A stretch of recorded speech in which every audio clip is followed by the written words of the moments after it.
What's going on, guys? Welcome back to the War Room. In today's video, we're going to be doing another player profile, and that player is going to be Will Levis. A couple quick notes before we get started here.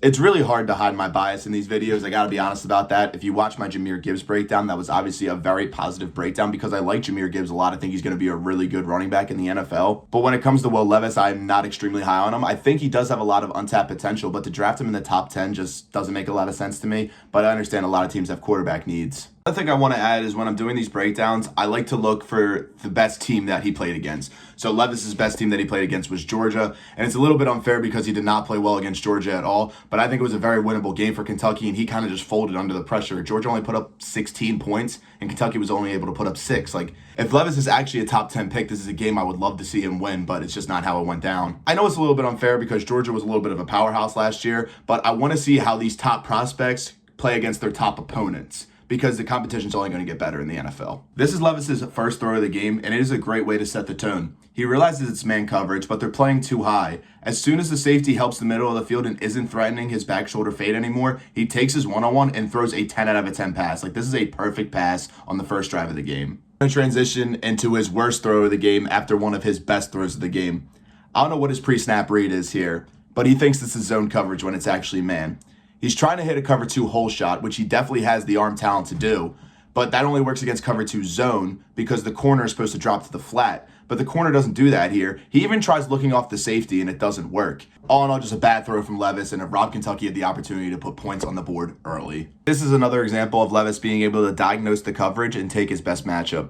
This is one of the weirdest coverages I've ever seen. It has to be called cover 0, but I don't think it's supposed to be cover 0. Everyone's in man and there's no deep defender. The 2 DBs at the bottom of the screen double team the wide receiver, and then the receiver he actually throws it to was one-on-one and there's no safety help. And Levis realizes that and throws a good ball for a chunk play.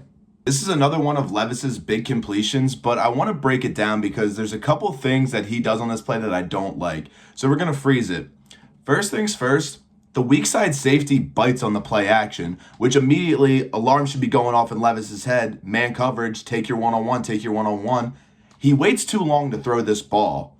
He holds it for a second too long. As soon as he sees that safety's far in, he stares down this route too, which is why the strong side safety almost makes a play on it. I know it's a completion, I know it's a big play, but you got to look for stuff like this on film because this is something that won't fly in the NFL. This safety would probably pick this ball off if he has this eye discipline. I don't like this play, but I need to get one thing straight.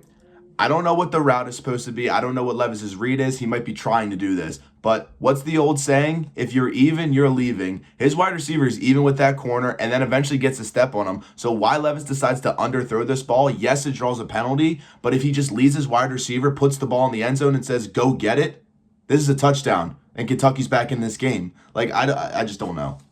At the end of the day, there's going to be good and bad on everyone's tape, but this was Levis's biggest game of the year, and it was an opportunity to show NFL scouts what he could do, and he kind of didn't. He ended this game 20 for 31 on passing attempts, 206 passing yards, a touchdown and an interception. He also ran for 26 yards.